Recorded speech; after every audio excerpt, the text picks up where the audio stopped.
नमस्कार, मैं पल्लवी शर्मा। आप देख रहे हैं अमन न्यूज। दिल्ली के लाल किले के पास हुए धमाके पर राजनीतिक बयानबाजी तेज हो गई है और एआईएमआईएम चीफ असदुद्दीन ओवैसी ने इस घटना पर तीखी प्रतिक्रिया दे दी है।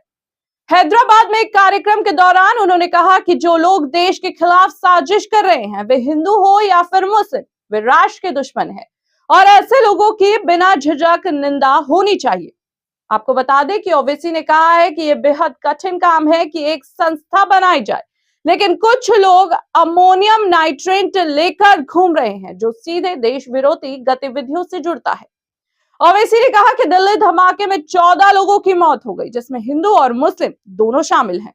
उन्होंने स्पष्ट कहा कि यह मानसिकता बेहद खतरनाक है और इसे किसी भी कीमत पर बर्दाश्त नहीं किया जाना चाहिए।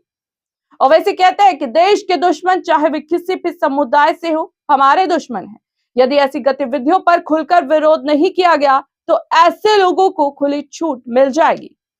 ओवैसी ने जोर देकर यह बात कही है कि अगर कोई सोचता है कि मुसलमानों को दूसरे दर्जे का नागरिक बना दिया जाएगा तो यह उसकी गलतफहमी होगी। उन्होंने आगे कहा कि दुनिया जितनी देर तक चलती रहेगी, भारतीय मुसलमान उतनी देर तक सम्मानजनक भारतीय नागरिक के रूप में यहाँ पर जिंदा रहेंगे। उन्होंने कहा कि मुसलमान लोकतांत्रिक ढांचे के अंदर अपने अधिकारों के लिए लड़ते रहेंगे। आप एक मस्जिद को शहीद करेंगे, हम लाखों मस्जिदें बनाने की ताकत रखते हैं।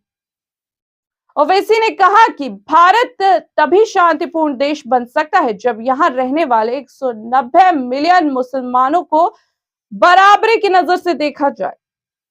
समानता का अधिकार संविधान द्वारा दिया गया है, मौलिक अधिकार है, लेकिन कुछ लोग इसे भूल जाते हैं। मस्जिद से जुड़े फैसले का जिक्र करते हुए उन्होंने कहा कि कोई मुसलमान कोर्ट जाकर जज पर जूता नहीं फेंकता, लेकिन जिस व्यक्ति ने जूता फेंका उस पर चर्चा ही नहीं की जाती क्योंकि वह बहुसंख्यक समुदाय से था। उन्होंने यह भी दोहराया कि मुसलमान देश से प्यार करते रहेंगे, चाहे सत्ता में कोई भी सरकार क्यों ना हो। फिलहाल के लिए इतना ही। देश और दुनिया की तमाम बड़ी खबरों से जुड़े रहने के लिए आप देखते रहिए अमन न्यूज।